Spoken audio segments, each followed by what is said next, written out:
எல்லாம்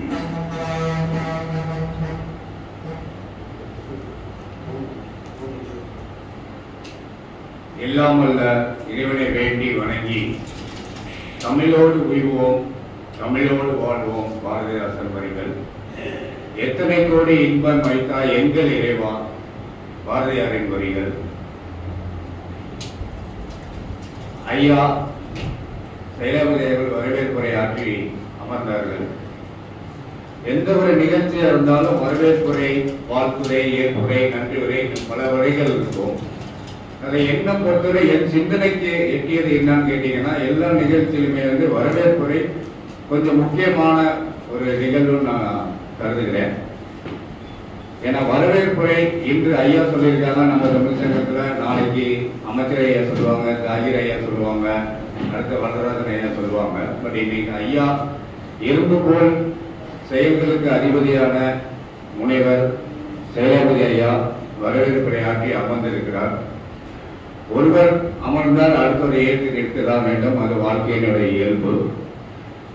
பொதுவாக பார்த்தீங்கன்னா வரவேற்பில் மேலே அமர்ந்திருக்கிறவங்க சான்றோர்கள், அதாவது ஏற்கனவே அவங்க அனுபவப்பட்டவர்கள் பேசியிருக்கலாம், கவிதையாளர்கள் இருக்கலாம், எழுத்தாளர்கள் இருக்கலாம். அவங்களுடைய சாதனைகளை சொல்லி இங்கே நீங்க ஒரு புதிய சாதனை நீங்க படைக்க வேண்டும் சொல்லி அந்த வரவேற்பில் அவங்க வரவேற்பாங்க. அதே மாதிரி மேல அறிமுகமாக ஒரு நாயகனும் உட்கார்ந்துருக்கலாம். அந்த அறிமுக நாயகனை அறிமுகப்படுத்தி அவருடைய நற்செயல்கள், அவர் இதுவரைக்கும் என்ன சொல்லியிருக்காருன்னு அவர் ஊக்கப்படுத்தி அவர்களை மேலே ஏற செய்வது அந்த வரவேற்பவர்களுடைய ஒரு கடமையாகும். நானும் நம்ம திருச்சி தமிழ் சங்கத்தில் வரவேற்புடன் தமிழ்ச்சங்கத்தின் அரங்கத்தில் ஏறியதே ஒரு அரியணையில் ஏறிய ஒரு சந்தோஷமும் பெருமையும் இருக்கு முறையை தொடரலாம் என்று கருதுகிறேன். திருச்சி என்றாலே ரெண்டு இது நம்ம எல்லாத்துக்கும் கண்முன்ன நிற்கும். ஒன்று மலைக்கோட்டை, தாய்மானவர் குடியிருக்கிற மலைக்கோட்டை. அடுத்தது திருச்சி தமிழ் சங்கம். வானத்தில் இருக்கும் எண்ண முடியாத அளவுக்கு நட்சத்திரங்கள் ஜொலித்திருக்கும் வானில். அது மாதிரி திருச்சி தமிழ் சங்கத்தின் பெருமைகளை நம்ம சொல்ல வேண்டும் என்றால் இந்த அரை மணி நேரமோ ஒரு மணி நேரமோ பத்தாது. பட் அதிலிருந்து நான் ஒன்று ரெண்டு பெருமைகளாக ஒரு கவிதையாகவோ ஒரு வாய்மொழியாகவோ நான் சொல்ல வேண்டும் என்று கடமைப்பட்டிருக்கிறேன். திருச்சியில் தமிழ்தாய் வாழும் வீதி, தமிழ்ச்சங்கம் அதில் தேன் அமிர்தி, இலக்கியம் பேசும் வானமே இது, இசைமொழி பூக்கும் பூ இதழ் இது, பாடலாய் உதிரும் சங்க காலங்கள், பாவலர் வாழ்க்கையில் புது வேல்கள், சிற்றிலக்கியம் முதல் பேராசிரியர் வரை சிந்தனை சுடராய் ஒளிரும் நிறை, பெண்களாய் வீசும் தமிழ் மொழிக்கு தெளிவாய் திருச்சியில் கோவில் இது, பேசிடும் வார்த்தை பேர் ஒளியடி, பேரிடும் சங்கம் தமிழ் பெருமதி. இது எனக்கு அறிந்த ஒரு பெருமை. திருச்சி தமிழ் சங்கத்தின் பெருமையாக கருதி நான் எடுத்து வைத்திருக்கிறேன். வாழ்த்துரை சொன்ன ஐயாவுக்கும் நான் அறிந்தது என்ற தலைப்பில் கிறிஸ்துராஜ் கல்லூரியில் MSW சமூக பணித்துறையில் படிக்கும் மாணவனுக்கு, இந்த இளைஞனுக்கு உரையாற்ற வாய்ப்பளித்த அமைச்சர் கே. உதயகுமார் ஐயா அவர்களுக்கும், சுறுசுறுப்பான செயல்களில் இருக்கும் செயலாளர் ஐயா அவர்களுக்கும், ஐயா தாகிர் ஐயா அவர்களுக்கும் என் மனமார்ந்த நன்றி. மேலும் நான் அறிந்தது என்பது தாங்கள் அறிந்தது இல்லை என்பது பொருளல்ல.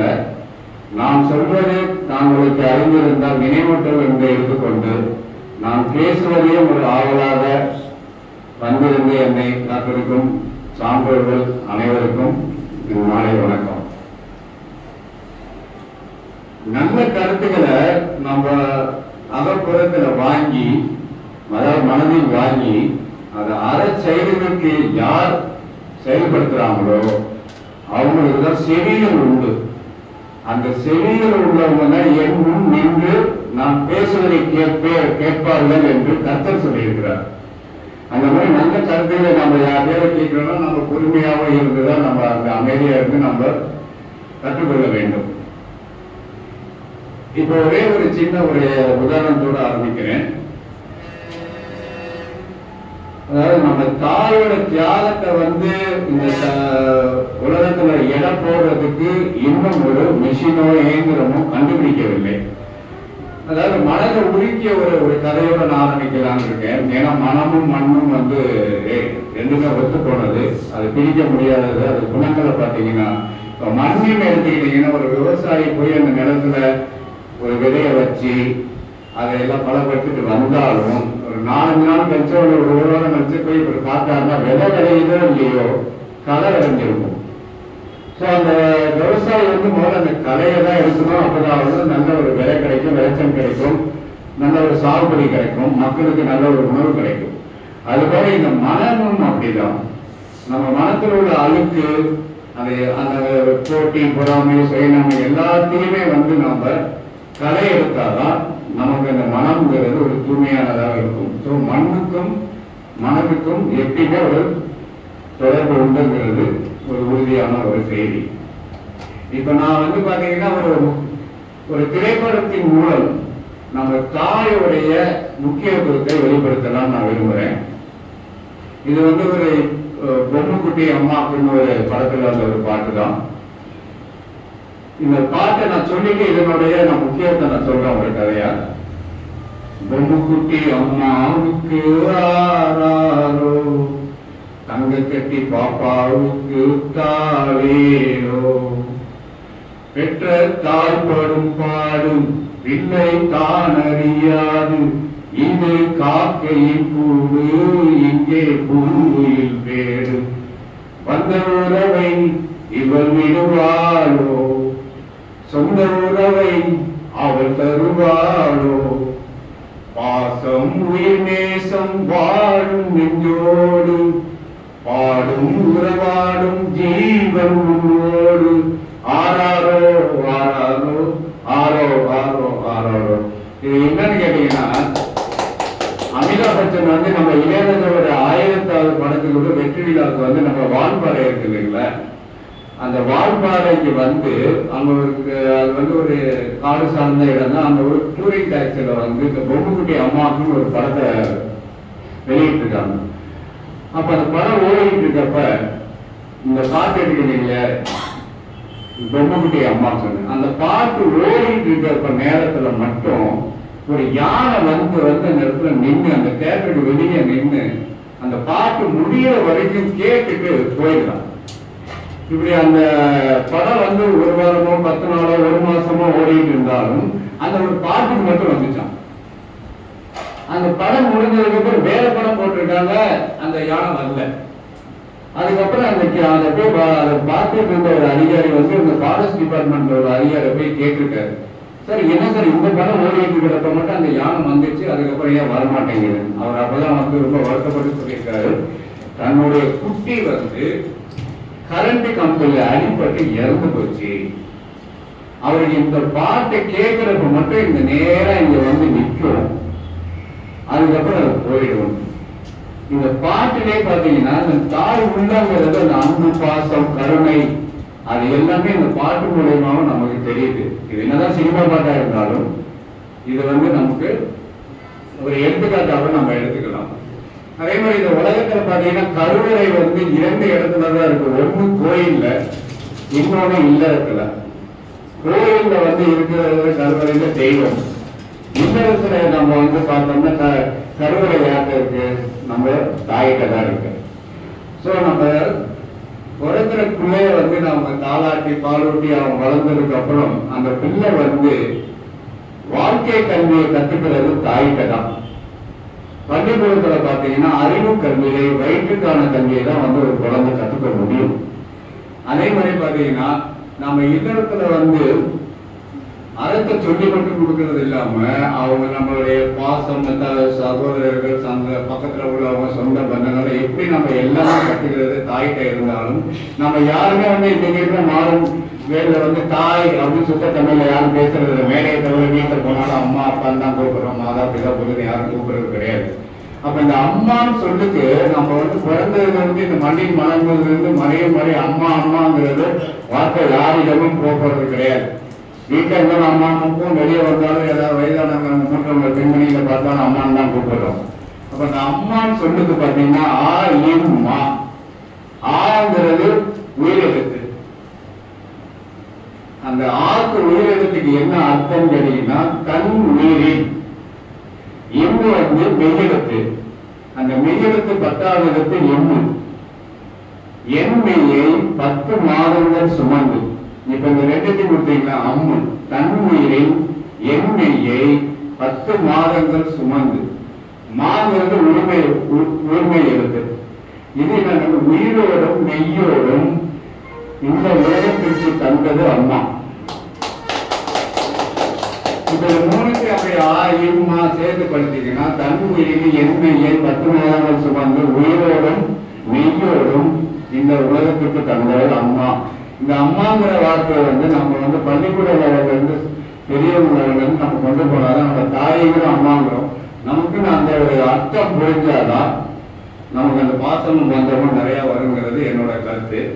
அது மட்டும் இல்லைன்னு பாத்தீங்கன்னா தன்னுடைய மார்பு காம்பில் தான் பால் அருந்த முடியாது. அது விலங்கா இருக்கட்டும் மனிதர்களா இருக்கட்டும் தன்னுடைய மார்புகள் காம்புல உள்ள பாலை வந்து நாமளே அருந்த முடியுமா? முடியாது. ஒரு அம்மா வந்து தான் சாப்பிட்ட உணவு கருவா இருக்கிறப்ப தான் சாப்பிட்ட உணவு எல்லாம் ரத்தத்தில் கலந்து அது பாலா மாறி தன் பிள்ளைக்கு கொடுக்குறாங்க. தன் பிள்ளையை ஊட்டி வளர்க்கணும் சமுதாயத்துல இருந்து. அது மட்டும் இல்லாம தனக்கு மட்டும் இருக்குது அந்த பால்னு கருதாம தன் பிள்ளைக்கும் கொடுக்கணும், தன் சமுதாயத்துக்கும் கொடுக்கணும் அப்படின்னு சமுதாய பார்வையோட இருக்கிறது தான் அம்மாவுடைய ஒரு தனிப்பட்ட ஒரு எண்ணம். அது வந்து பொதுநலம் தான், சுயநலம் கிடையாது அம்மாக்குள்ளது.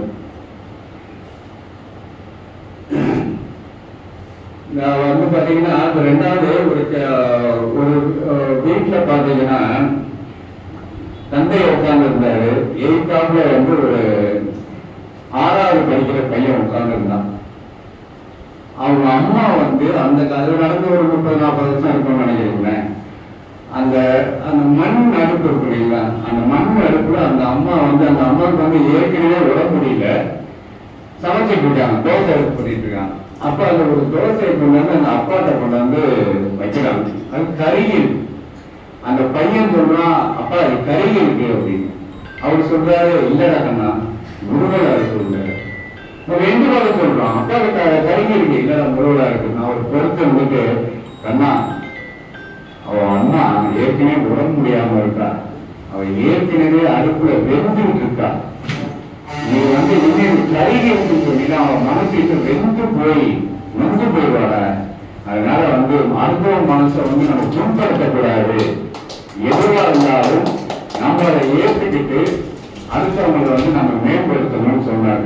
அந்த சின்ன பையன் தான் ஏபிஜே அப்துல் கலாம். அந்த ஏபிஜே அப்துல் கலாம்னு பாத்தீங்கன்னா யாருக்குமே வந்து இனிஷியல் இருந்து வேற மாதிரி தான் வரும். ஒரு ஏனாவே அல்லா, பீனா பெருமாள், ஜேனா ஜீசஸ். இது 3மே வச்சிருக்கிற ஒரே உலகத்தில் உள்ள நபர் ஏபிஜே அப்துல் கலாம். நீங்க அப்துல் கலாம் பத்தி நீங்க எவ்வளவு சொல்லிக்கிட்டே போலாம். ஒண்ணு ஒரு வாட்டி அவர் கேரளாவுக்கு வந்தார். திருவண்ணாமலத்துக்கு ஒரு பள்ளிக்கூடத்துக்கு தான் மரங்களுக்கு தான் வந்தார். வந்துட்டு எல்லா நிகழ்ச்சியும் முடிஞ்சது, கிளம்பலான்றார். அப்ப எல்லோரும் இருந்த பிள்ளைகள் எல்லாம் கூப்பிட்டு ஏதாவது 4 கேள்வி கேளுங்க அப்படின்னு சொல்லிட்டு கடைசியாக எல்லாரும் நீங்க வந்து மரம் வைக்கணும், ஒரு ஆளுக்கு ஒரு மரமாக வைக்கணும்னு அறிவுரை பண்ணிக்கிட்டே இருந்தார். அது ஒரு சுருக்கான பையன் மட்டும் என்ன பண்ணா, நீங்க எல்லாம் சொல்லுவீங்க, கடைசியில வந்து எல்லா மரத்தையும் வெட்டிட்டு நீங்களே வந்து ஹெலிகாப்டர்ல இறங்குவீங்க அப்படின்னு. அவருக்கு ரொம்ப புரியல. உடனே ஆசிரியரை பார்த்து ஆசிரியர் வந்து பேசாதீங்க இருந்தாலும் வந்து அந்த பையன் சொன்ன உடனே அதிகாரியை கூப்பிட்டார். ஹெட்மாஸ்டர் கூட என்ன நடந்துச்சுன்னு, ஐயா நீங்க வந்து கேரளாவிலும் வந்தீங்க, திருவண்ணாமலை இறங்குறதுக்கு ஹெலிகாப்டருக்கு இடம் இல்லை, அதனால ஒரு 50 மரத்தை வெட்டி தான் நீங்க இறங்குறதுக்கு ஹெலிகாப்டருக்கு அரேஞ்ச் பண்ணாங்கன்னு பயங்கரமா போகணும். ஊருக்கே போக மாட்டேன், மூட்டை கட்டுனேன்.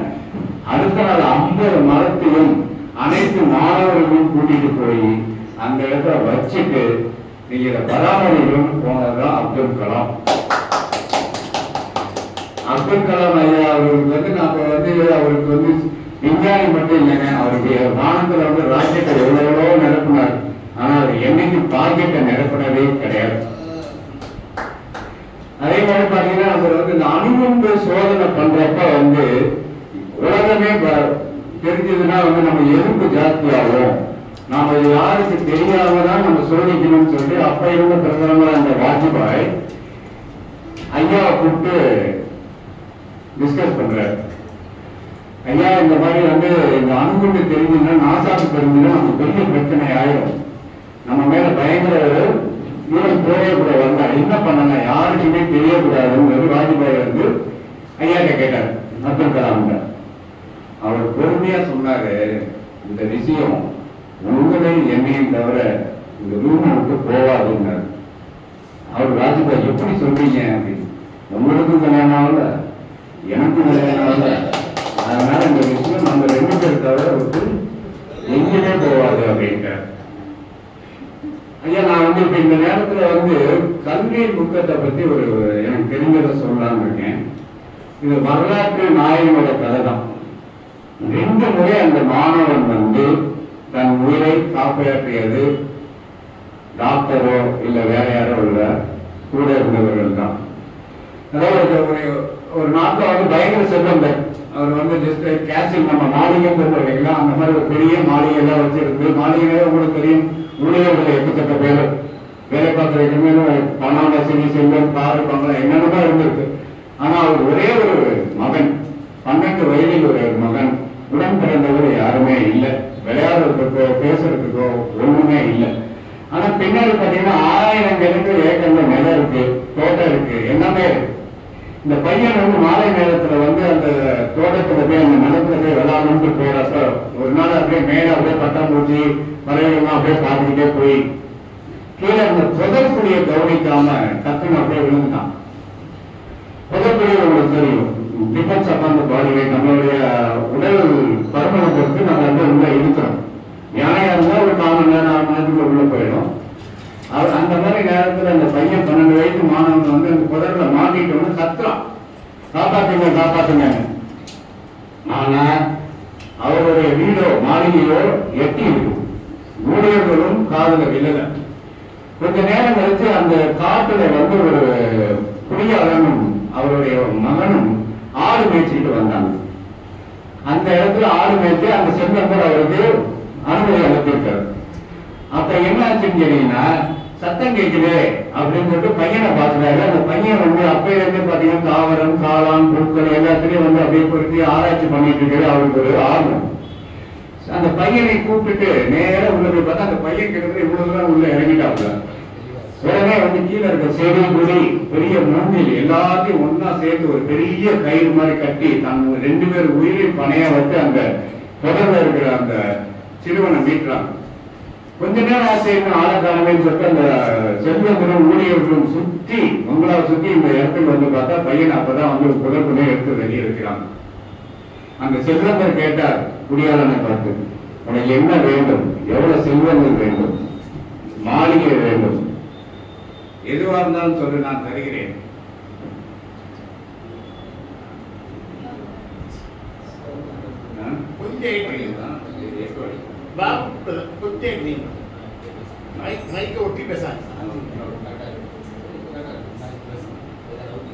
அப்படின்னு சொன்னோம்னா அந்த குடியாளன் கேட்டான், ஐயா எனக்கு எதுவுமே வேண்டாம், என்னுடைய பையனை நீங்க படிக்க வைத்தால் போதும் என்று சொன்னான்.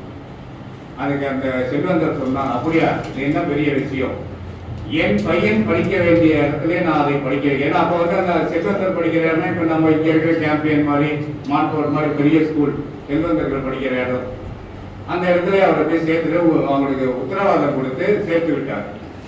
காலங்கள் அப்படியே போச்சு. கிட்டத்தட்ட ஒரு 10-15 வருஷம் கழிச்சு பாத்தீங்கன்னா அந்த பையன் வந்து இந்த வேதியியல் துறையில் ஆர்வம் இருந்தனால நிறைய ஆய்வு கூடங்கள்ல இருந்து ஆராய்ச்சி பண்ணி ஆய்வு கட்டுரைகளை எழுதி பெனிசிலின் ஒரு மருந்தை கண்டுபிடித்தார். அது பெரிய ஒரு மருந்து, அந்த காலத்துல ஒரே மருந்து, காய்ச்சல், கடும் காய்ச்சல். ஆனா இவர் என்ன ஆச்சு, இவர் பெரிய பணக்கார வீட்டு பையன், அதனால சட்டம் படிச்சு அரசியல்ல சேர்ந்து பல நாடுகள்ல சுத்திக்கிட்டே இருந்தார். இந்த பெனிசிலின் மருந்து முதல்ல மருத்துவத்துறை ஏற்றுக்கொள்ளவில்லை. அவங்க என்ன சொன்னாங்கன்னா, இதை போட்டா வந்து மனிதன் இறந்து விட்டா என்ன பண்றது, உன்னை நம்பி நான் என்ன பண்றேன்னா, இவரே தன் உடம்பில் ஏற்றி கொண்டு அதை சோதித்தார். இவர் இறக்கவில்லை. அதுக்கப்புறம் உலகத்துக்கு அந்த பெனிசிலின் மருந்து கடும் காய்ச்சலுக்கு உபயோகத்துக்கு கொண்டு வரப்பட்டது. அந்த பெனிசிலின் மருந்து அந்த செல்வந்தரால் படிக்க வைத்த அந்த ஏழை மாணவனின் பெயர் தான் அலெக்சாண்டர் பிளெமிங்.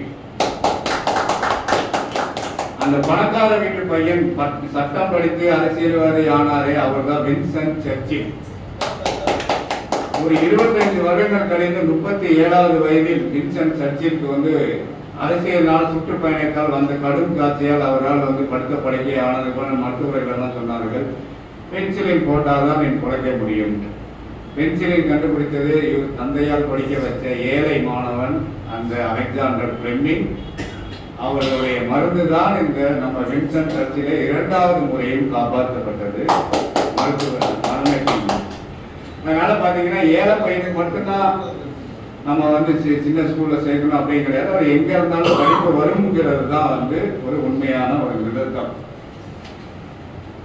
அதே மாதிரி பாத்தீங்கன்னா நம்ம உலகத்துல வந்து நம்ம என்னதான் நம்ம விஞ்ஞான ரீதியா நம்ம வந்து அறிவியல் ரீதியா படிப்புகள் படித்திருந்தாலும் அது நம்ம அங்கீகாரம் படிக்க வேண்டும் என்கிறது ஒரு முக்கியமான இது.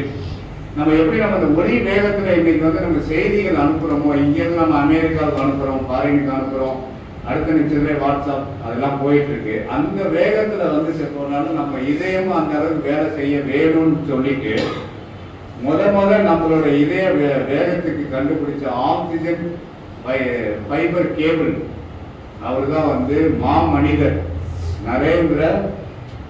நரேந்திரன் இருக்கிறேன். அடுத்த வரி உங்களுக்கு தெரியும், அதுதான் இல்லை, நரேந்திர சிங் கபாடி.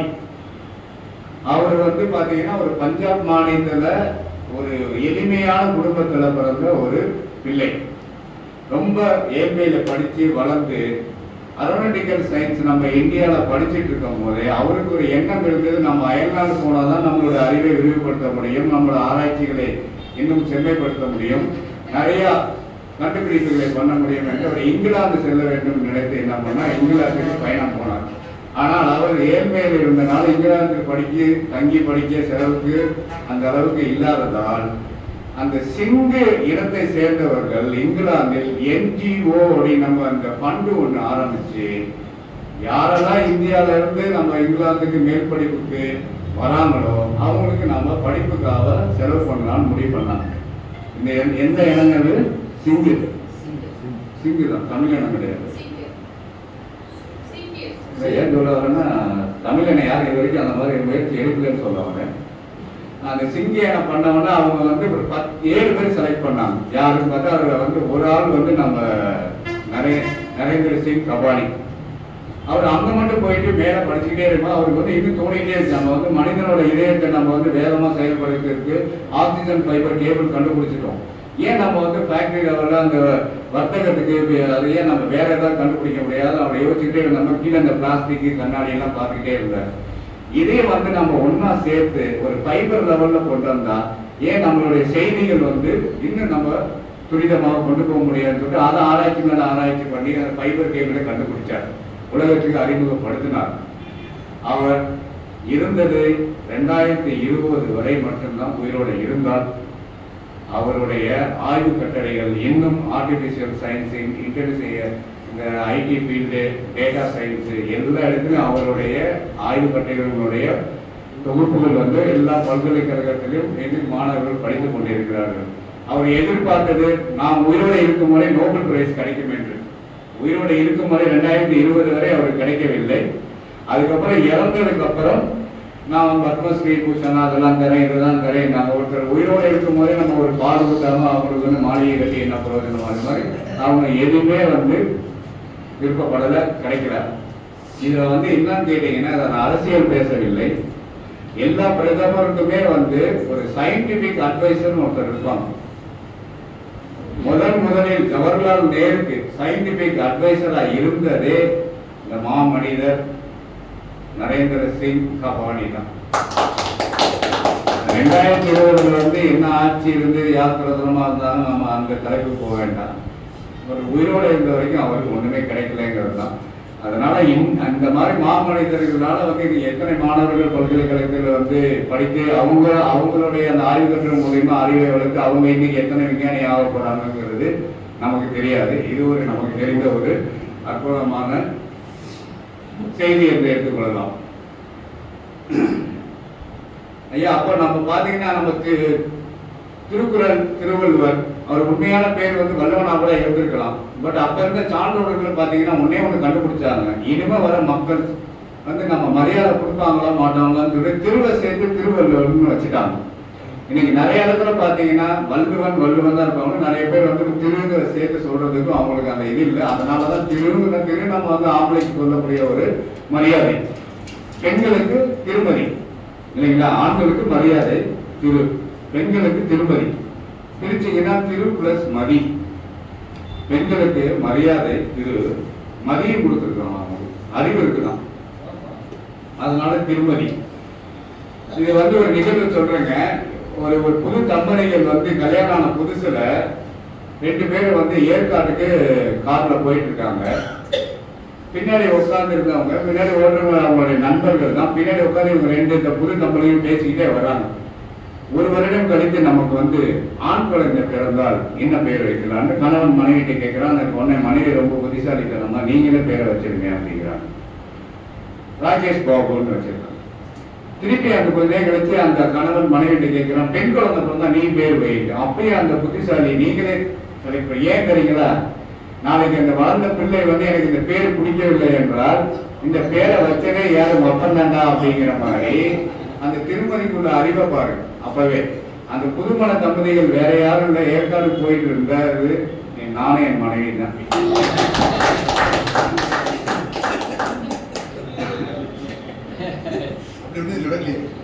அது மட்டும் இல்லைங்க, நம்ம வந்து ஆம்பளைங்க வந்து எப்பயுமே மதிக்கிறது இல்லை, நம்ம வந்து உதாசனப்படுத்துறோம், அவங்க வந்து வெளியே வரக்கூடாது அப்படி இப்படிலாம் பெண்கள் பேசிட்டு இருக்காங்க.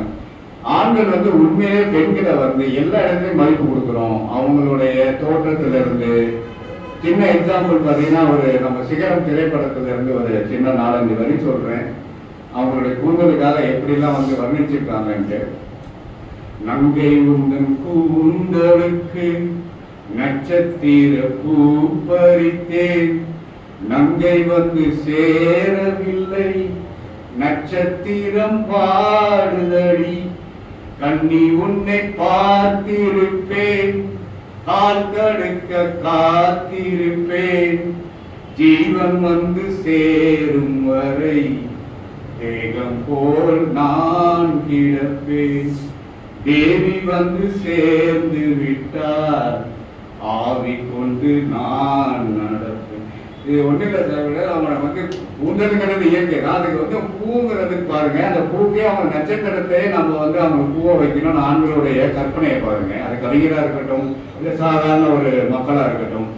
அது மட்டும் இல்லாமல் பார்த்தீங்கன்னா ஜீவன் வந்து சேரும் முறைங்கிறாரு. ஜீவன் தான் நீ வந்து சேரும் முறை. நான் தேகம் போல ஒரு பிணமாக தான் கிடப்பேன். நீ வந்து சேர்ந்தாதான் நான் உயிரோட இருப்பேன், அது வரைக்கும் நான் ஒரு பிணம். அதே மாதிரி தேவிங்கிறாங்க பாருங்க. தேவினா என்னங்க, நம்ம வந்து ஒரு கடவுளாகவும் இருக்கலாம், இல்லை ஒரு உயிராகவும் இருக்கலாம். ஸோ பெண்களை வந்து நம்ம இன்னைய வரைக்கும் எந்த விதமான ஒரு குறைபாடுகளோ அவமதிப்போ நம்ம பண்ண முடியல. அதே மாதிரி நம்ம அடுத்த இது பார்த்தீங்கன்னா, ஒரு 2000 ஆண்டுகளுக்கு முன்னே தமிழர்கள் சிந்தித்து உள்ளவர்களை பாருங்களேன். பிள்ளைகள் குடிக்கும் பால் இருக்கு இல்லையா, அந்த பசுமாட்டு மடியில உள்ள காம்பை எவன் அறுக்கிறானோ அந்த அரக்கனுக்கு கூட மன்னிப்பு உண்டு. பசுமாட்டு மடியில் உள்ள காம்பை எவன் அறுக்கிறானோ அந்த அரக்கனுக்கு கூட மன்னிப்பு உண்டு. நிறைவாத கர்ப்பிணியா இருக்கிற அந்த ஒரு பெண்ணினுடைய வயிற்றில் உதைத்து அந்த கருவை சிதைத்து அந்த அரக்கனுக்கும் மன்னிப்பு உண்டு.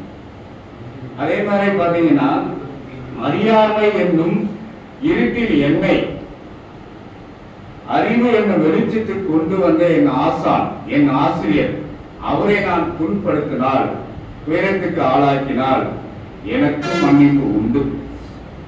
யாருக்குங்க மன்னிப்பு இல்லைன்னு சொல்றாங்க? எவன் ஒருவன் உனக்கு செய்த நன்றியை மறந்தாயோ கொன்றாயோ, செய் நன்றியை மறந்தவனுக்கு மட்டும் மன்னிப்பே கிடையாதுன்னு புறநானூறு சொல்லுது.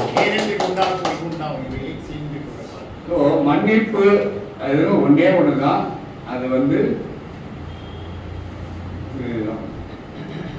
அதாவது என்ன எல்லாம் பார்த்தீங்கன்னா இறைவன் வந்து நமக்கு 2 கண்கள் கொடுத்துருக்காங்க, 2 செவிகள் கொடுத்துருக்காங்க, ஒரு வாய், 2 கண்கள், அதெல்லாம் பார்த்தீங்கன்னா 2 கால்கள். இது எதுக்குன்னு பார்த்தீங்கன்னா என்ன பொறுத்தவரை யாராவது ஒருவனை வந்து அங்கே ஒரு தொலைவில் துயரப்பட்டு இருக்கானா அவனை பார்க்கணும்னா ஃபர்ஸ்ட் நமக்கு 2 கண்கள் வேணும். அதுதான் ஆண்டவன் கொடுத்துருக்கான். அது மட்டும் இல்லாமல் கண்கள் மட்டும் என்ன பண்ணோம், அவங்க டக்குன்னு ஓடி போய் நம்ம பக்கத்தில் நிற்கிறதுக்கு தான் கால்கள். அவன் போய் பார்த்ததுக்கு அப்புறம் நமக்கு இருக்கிற நம்ம ஆண்டவன் கொடுத்த வாய் வந்து 2 செயல் செய்தாலும், சாப்பிட்டாலும், பேசினாலும், அந்த 2 செயல் செய்தாலும், அந்த துயரத்தில் இருக்கும் அந்த ஏழை மனிதனை எவ்வளவு குடியாளன்னு நம்ம வந்து இன்னான்னு கேட்கணும். அதுக்கு நம்ம பயன்படுத்த வேண்டியதான் வாய்.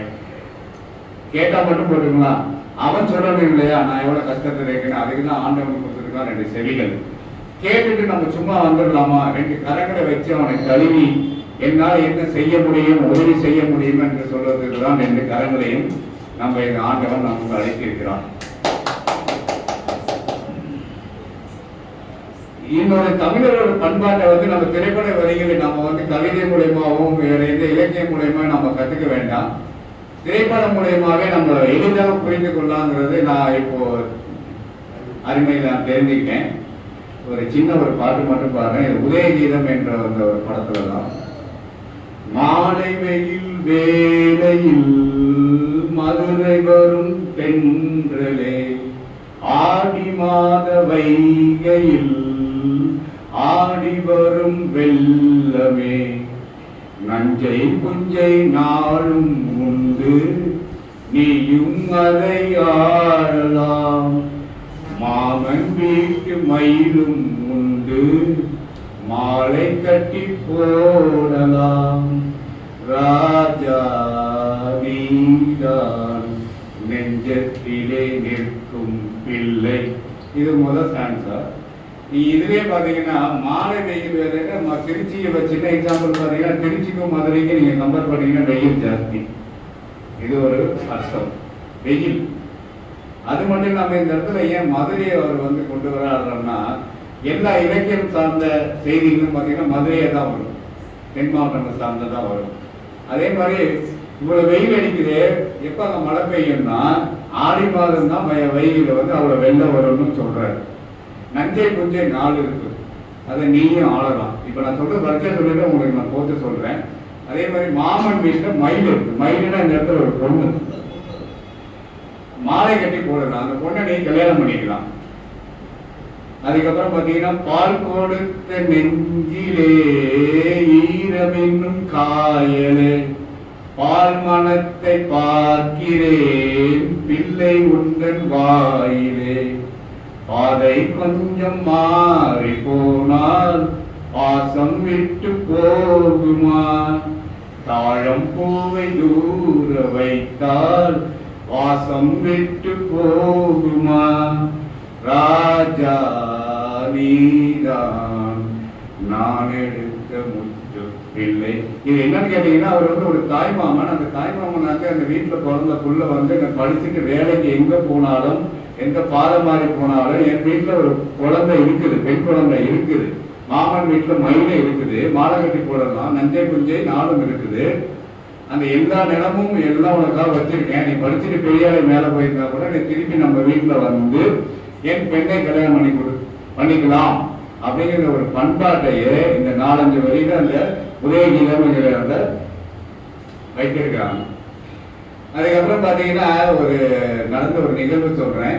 ஒரு 40 வருஷம் இருக்கும் முன்னாடி எங்க கிராமம், அதாவது சத்துவாசிரி, காஞ்சிபுரம் அது பக்கத்துல தான்.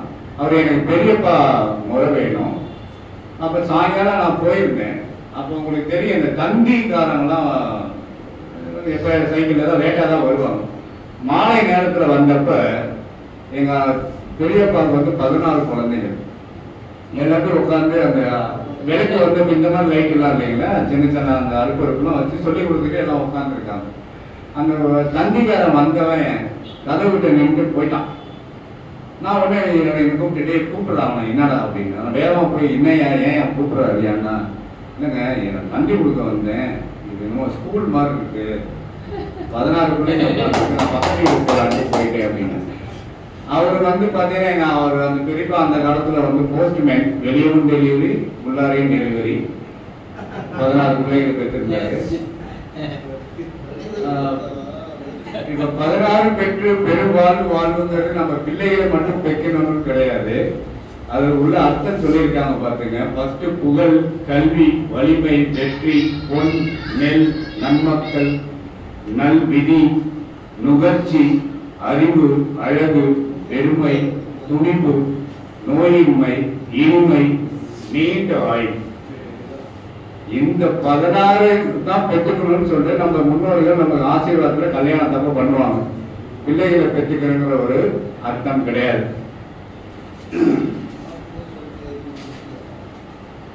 அதே மாதிரி நம்ம வந்து நம்ம இந்து சமயத்துல வந்து நம்ம பார்த்தோம்னா மதங்கிறது ஒரு மார்க்கம், ஒரு வழிதான்.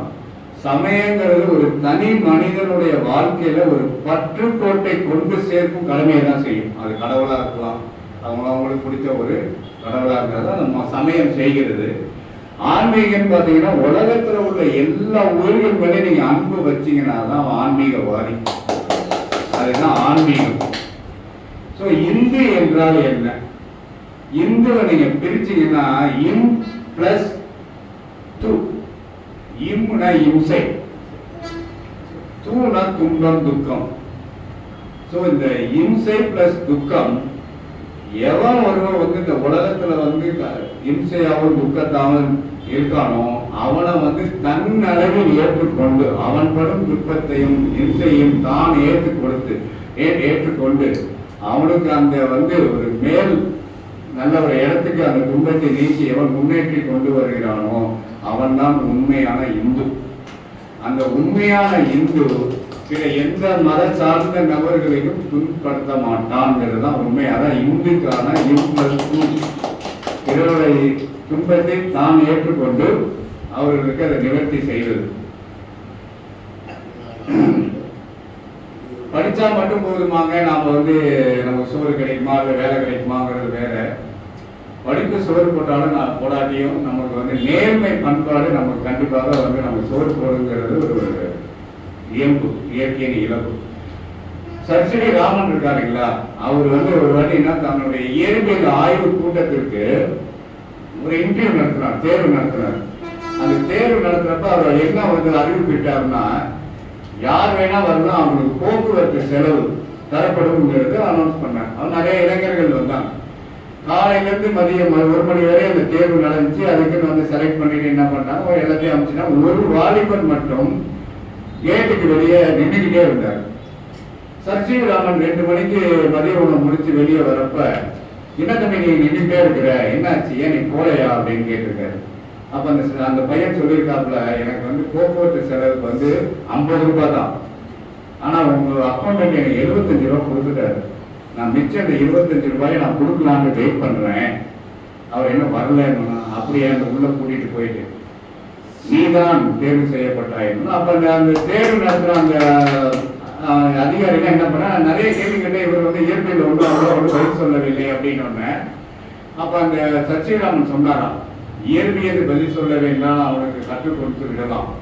அவன் இயற்கையாக வாழ்க்கையில் உள்ள நேர்மையாக அவன் இருக்கிறான். அந்த 25 ரூபாய் அவன் திரும்பி கொடுத்துருக்கான். அதனால என்னுடைய ஆராய்ச்சி கூட்டத்திற்கு நான் இவனை தான் நான் வந்து நான் நிர்ணயிப்பேன், இவன் தான் நேர்மையானவன் சொன்னது. அதனால வந்து படிப்புக்கு படிச்சுட்டே வந்து நமக்கு அது சோறு போடாட்டியும் நம்ம நேர்மை பண்பு இருந்துச்சுன்னா அது நம்முடைய வாழ்க்கைக்கு அது கண்டிப்பாக சோறு போடுங்கிறதும் ஒரு உண்மையாக கருத வேண்டும். முருகா இல்ல, எல்லாருடைய வாழ்க்கையிலும் வந்து பாத்தீங்கன்னா ஏதாவது ஒரு துன்பமோ இல்ல ஒரு அதிர்ச்சியோ இல்ல ஒரு சந்தோஷமோ என்ன கேட்டா முருகான் தான் ஒரு முக்காசு தேவை வாழ்க்கை. அது முருகான நம்ம முதல்ல என்னன்னு நம்ம தெரிஞ்சுக்கிறது நல்லதுதான். முருகா, மு என்றால் முகுதனுக்கு முகுதனுடைய திருமாலை குறிக்கும். ரு என்றால் ருத்ரனாகிய சிவபெருமானை குறிக்கும். கா என்றால் பிரம்மாவை குறிக்கும். திருமால் வந்து தன் உடம்பில் மார்புல வந்து லட்சுமியை வச்சிருக்காரு. ரு வந்து ருத்ரனாகிய சிவபெருமான் தன் உடம்பில் பாதியை வந்து பார்வதிக்கு அளிச்சிருக்காரு. கா வந்து பிரம்மானது தன் நாக்கில் சரஸ்வதியை வச்சிருக்காரு. ஸோ என்னைக்கு ஒருவர் வந்து முருகான்னு சொன்னா அவர் இந்த முருகனை மட்டும் கும்பிடாம இந்த மும்மூர்த்திகளையும் கும்பிடுறோம், மும்மூர்த்திகளுடைய தேவியர்களையும் கும்பிடுறோம். அதனால முருகான்னு சொன்னா அனைத்து தெய்வங்களையும் நம்ம கும்பிட்டதாக அர்த்தம். இது முருகாவுடைய விளக்கம் வச்சுக்கோங்க. மனிதனா பிறந்தோம்னா நாம யாருக்காவது ஏதாவது செய்யலைன்னா அதுக்கு அர்த்தமே கிடையாதுங்க. அதுக்கு நம்ம செஞ்ச மனித நேயம் சொல்றாங்க. இது ஒரு உண்மையான நிகழ்ச்சி, வரலாற்று சான்றிதழ்னு வச்சுக்கலாம். பெருந்தலைவர் காமராஜர் முதலமைச்சராக இருக்கிறப்ப அப்பெல்லாம் 6 மணிக்கு நம்ம அந்த ரேடியோல தான் நமக்கு அந்த செய்திகளை கேட்க முடியும். சட்டமன்றம் நம்ம அந்த பக்கத்துல பாத்தீங்கன்னா சட்டமன்றம் அந்த பங்களான்னு சொல்லுவோம் இல்லைங்களா, அந்த பங்களால சாயங்காலம் 6 மணிக்கு மூக்கையா தேவர் எம்எல்ஏவும் அவருடைய கலைநிலை ஊழியர் மண்ணாங்கட்டின்னு ஒரு ஊழியர் இருந்தாங்க. 6 மணிக்கு செய்தியை மூக்கையா தேவர் ஆன் பண்றாரு. பெருந்தலைவர் காமராஜர் ஒரு ஜீவோ அறிவிப்பாவது, இனிமேல் 5வது படிச்சவன் தான் டியூனா இருக்கணும் அப்படின்னு அந்த செய்தியை கேட்கணும். மண்ணாங்கட்டி கண்ணாமண்ணான்னு சத்தம் போட்டு அழுது மூக்கையா தேவர்கிட்ட, ஐயா நான் 1வது கூட படிக்கலையா, இந்த மாதிரி பண்ணி எனக்கு 5 பிள்ளைங்க இருக்கு, அது இது சொல்லணும். மூக்கையா தேவர் சொன்னாரு, இது தங்களை தெரிஞ்சுக்கலாம் நினைவுகளாக வைத்துக் கொள்ளவும். மூக்கையா தேவர் சொன்னாரு, அதே அழுவாதடா, இப்ப மணி 6 ஆயிடுச்சு, செக்ரட்டரியில யாரும் இருக்க மாட்டாங்க, யாராவது ஊழியர் தான் இருப்பாங்க, நான் சொன்னதை நீ அப்படியே சொல்லிடுறா அப்படின்ட்டு. ஒண்ணுமே படிக்காத காமராஜ் முதலமைச்சரா இருக்கிறப்ப ஒண்ணுமே படிக்காத நாயே கடலில ஊழியர் இருக்கிறவர் கேள்றான்னு இவன் உடனே அந்த அப்பெல்லாம் அந்த கருப்பு என்ன மாதிரி கருப்பு சிகப்பா இருக்கும் இல்லையா அந்த டெலிபோன், அதை எடுத்து உடனே நேர செக்ரட்டரிக்கு எடுத்தா எடுத்தது பெருந்தலைவர் காமராஜ். ஒண்ணுமே பேசாம கேட்டுட்டே இருந்தாரு. மண்ணாங்கட்டி ஒண்ணுமே படிக்காத அவர் முதலமைச்சராக இருந்தா நான் ஒண்ணுமே படிக்காத ஏன் கடல் முடியாது மூக்கையாதே அவர் சொல்ல சொன்னார்னு வச்சுக்கலாம். அடுத்த ஒரு 10 நிமிஷத்துல இருந்து பாத்தீங்கன்னா அங்க செக்ரட்டரியில இருந்து இன்னொரு கீழ் ஒடியாதான், ஐயா உங்க 2 பேர்த்தையும் ஐயா வர சொன்னாருன்னு. ஒண்ணுமே புரியல, ஏன்னா தப்பு நடந்தது இங்கேதான், யார் சொல்லி கொடுத்தாங்க. பயந்து போய் அந்த ஆபீஸ் அறையில இருந்தா அவர் ஒண்ணுமே சொல்லல. உட்கார வச்சுட்டு அவருடைய குடும்ப சூழ்நிலையை கேட்டுட்டு, முன்னாங்கட்டி இது எனக்கு தெரியாம போச்சுடா, நான் உடனே ஜீவோவை மாத்திருந்தேன் அப்படின்னு சொல்லி அந்த ஜீவோவை அவர் ஏன் அதை பண்ணாரு கேட்டீங்கன்னா, ஒரு பரிதாபத்துக்காக அவன் கேட்டது நியாயம். ஒண்ணுமே படிக்காத நீ முதலமைச்சரா இருக்கிற, ஒண்ணுமே படிக்காத நான் ஏன் பியூனா இருக்கிறதான்னு கேட்ட அந்த ஒரு நியாயத்துக்காகவும் நேர்மைக்காகவும் அந்த ஜீவோவை மாத்தினார். இனிமே வரவங்க படித்தவர்களா இருக்க வேண்டும் அந்த ஜீவோவை மாத்தினார். இதே போல இன்னொரு அவருடைய பெருந்தன்மை மனித நேயம் பாத்தீங்கன்னா, ஆபீஸ் அலுவலகத்துக்காக அவர் நம்ம தலைவர் நடந்து லிப்ட்ல போயிட்டு இருக்காரு. லிப்ட்ல ஏறி போயிட்டு இருக்கும் போதே அந்த லிப்ட் பையனை அழுகுறான். இவர் ஒண்ணுமே புரியல. இறங்குறப்ப கேட்டாரு, என்னடா தம்பி அப்படின்ட்டு.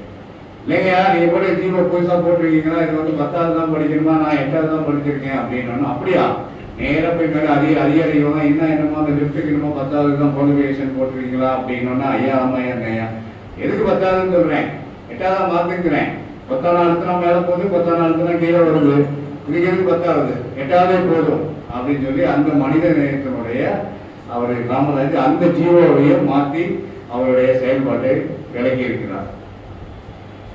நல்லவன் கெட்டவங்கிறது நம்ம பார்த்தோம்னா, புத்தருடைய அவர் சொன்ன இதுன்னு கேட்டா, கோயிலுக்கு போனா நல்லவன் இல்ல, இல்ல சாமி கும்பிடுறவன்லாம் நல்லவன் இல்லை, கெட்ட பழக்கம் அவன் புகைப்பிடித்தாலும் சரி மது அருந்தினாலும் சரி அவன்லாம் நல்ல கெட்டவன் இல்லை.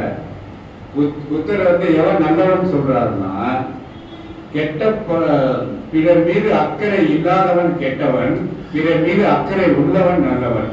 இப்ப நண்பர்களோ இல்ல நம்ம சகோதரர்களோ இல்ல நம்மளுடைய சொந்தக்காரங்களோ ஒரு தொழில் செய்யறாங்கன்னா இல்ல படிக்கிறாங்கன்னா அவங்களுக்கு என்ன தேவையோ அவங்களை மேல் நோக்கி அவருடைய வாழ்க்கையில் கொண்டு போயிட வேண்டும் ஒரு அக்கறை எடுத்து அவர்களுக்கு நம்ம உதவி செய்து அவர்களுடைய வாழ்க்கையில் முன்னேற்றத்துக்கு பாதையை நம்ம கொண்டு சேர்க்கிறவன் தான் நல்லவன். அவன் மீது ஒரு பொறாமையோ இல்லை அவனை தொழிலை அமுக்க வேண்டும், நாம தான் முன்னேற வேண்டும் நினைக்கிறவன் தான் கெட்டவன்கிறாரு. எந்த ஒரு கெட்ட பழக்கம் இருந்தாலும் அவன் கெட்டவன் கிடையாது என்பதுதான் புத்தருடைய வாக்கு.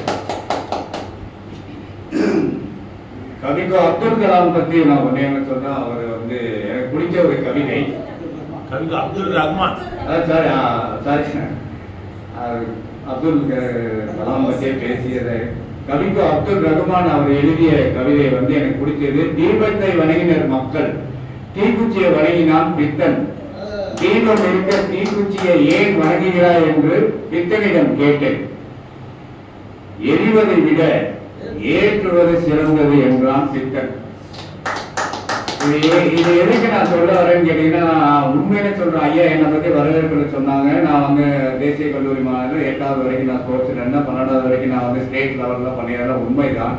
நான் 8ஆம் வகுப்பு படிக்கும் வரை பள்ளி முடிந்தவுடன் மைதானத்தில் தான் இருப்பேன். ஒரு நாளும் நான் படித்ததே கிடையாது.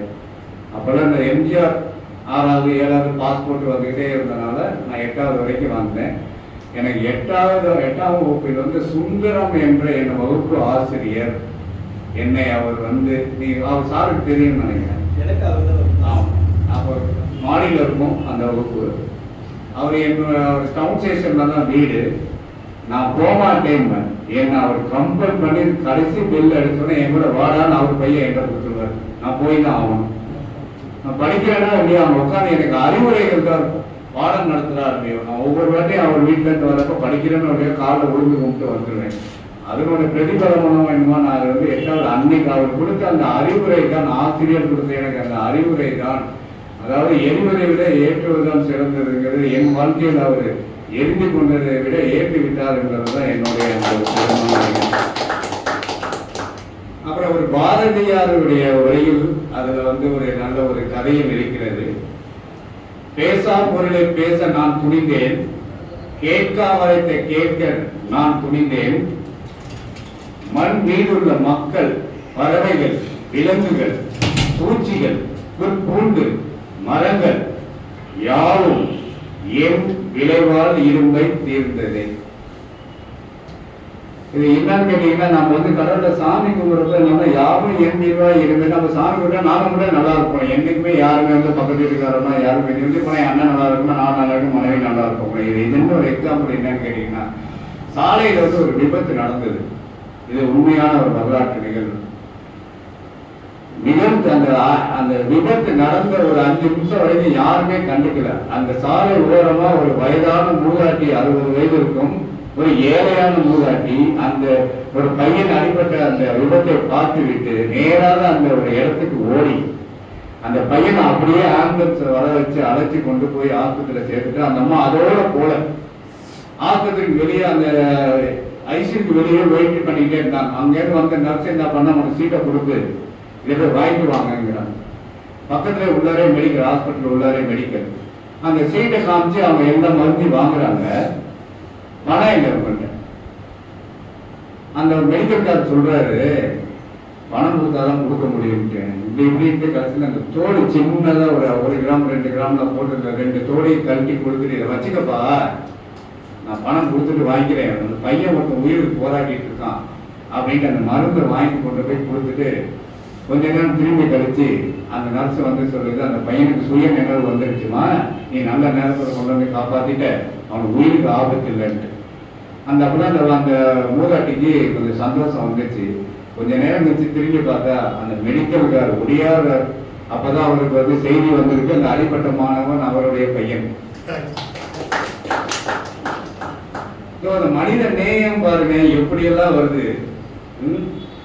அதனால வந்து செய்ய விரும்புவதை மட்டும் செய்வது சுதந்திரம் அல்ல, செய்ய விரும்பாததையும் செய்யாமல் இருப்பதுதான் சுதந்திரம். அதுக்கப்புறம் பாத்தீங்கன்னா நான் இன்னொன்னு சொல்லணும்னு நினைச்சேன், கடைசியா சொல்லிடுறேன். அதாவது ஒரு கடும்பகல் நான் படிச்சுக்கிட்டு இருந்தேன், எனக்கு சரியான கோபம் வந்துச்சு பாரதிதாசன் மேல. என்னடா இவர் வந்து காலையில் படி, கடும்பகல் படி, மாலை படி, இரவு படி, பொருள்படும் படி. ஆனா பாரதியாரை பாத்தீங்கன்னா காலையில் எழுந்தவரும் படி, பின்பு கணிதம் பாட்டு பாடு, சாயங்காலம் விளையாடு, அதே நல்லா பழக்கமா படுத்திக்கன்னு சொன்னாரு. அப்ப இவரையும் கம்பேர் பண்ணி பார்த்தா பாரதியார் தான் நமக்கு நல்லவரா தெரிஞ்சிருக்கு. ஆனா உற்று கூர்ந்து கவனிச்சு நீங்க அதோட சான்றுகளை எடுத்து பாத்தீங்கன்னா, பல தலைமுறையாக எந்த குடும்பங்கள் படித்துக் கொண்டிருக்கிறார்களோ அந்த குடும்பத்தின் மக்கள் மட்டும் காலையில் படித்தால் போதும். பாட்டாளி ஏழை மக்களின் பிள்ளைகள் காலையில் படி, கடும்பகல் படி, மாலை இரவு பொருள்படும் படி, நூலைப்படி, சங்கத்தமிழ் நூலைப்படி, முறைப்படி படி, சங்கத்தமிழ் நூலைப்படி, முறைப்படி படின்னு ஏன் அவர் சொன்னாருன்னா, அவங்களுக்கு அந்த பரம்பரையா அவங்களுக்கு அந்த அறிவு சார்ந்த செய்திகள் கிடைக்கும். அவங்க காலையில் மட்டும் படிச்சா போகுதுங்கிறதுக்கான ஒரு நிகழ்வாக அதை நான் இது பண்ணிக்கிறேன்.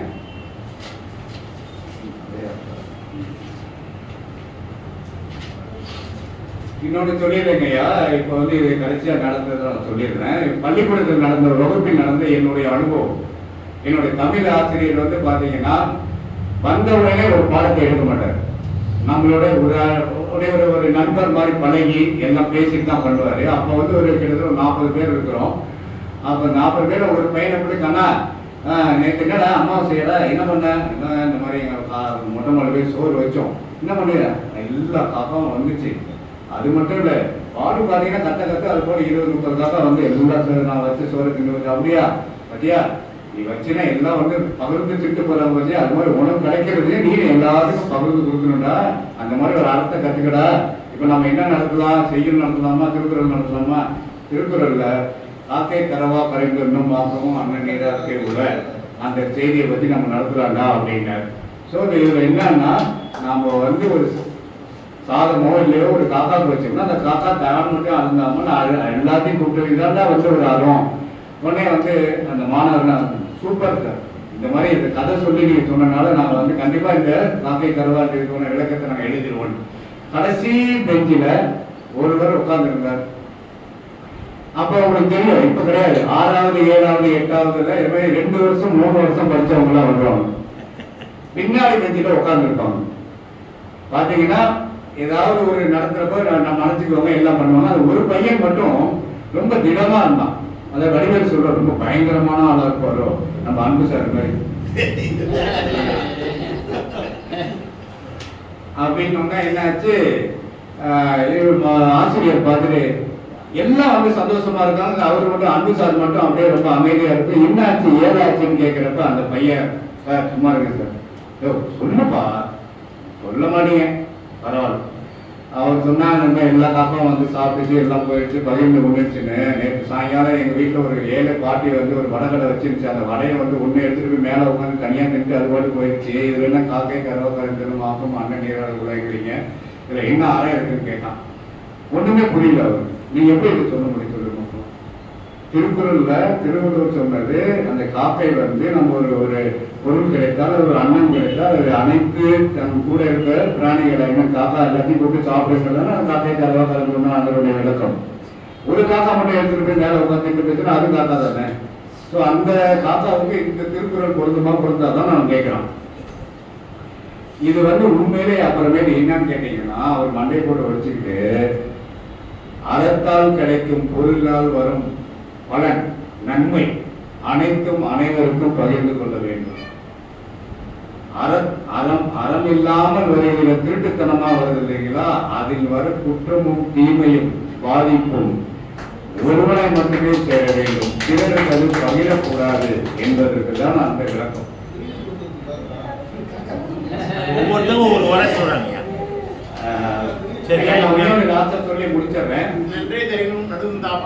மகனே, உனது வாழ்வில் துன்பத்தில் துவளும் யாராவது ஒருவனின் வாழ்வில் நீ ஏதேனும் ஒரு மாற்றத்தை உருவாக்கி அவரை துன்பத்திலிருந்து மீட்டெடுத்து முன்னேற்ற பாதையில் சென்றால் நீ மனிதனாக பிறந்ததின் பலன் உன்னை முற்றிலும் வந்து அடையும். கடவுள் எப்போதும் உனக்கு அருள் செய்வார்.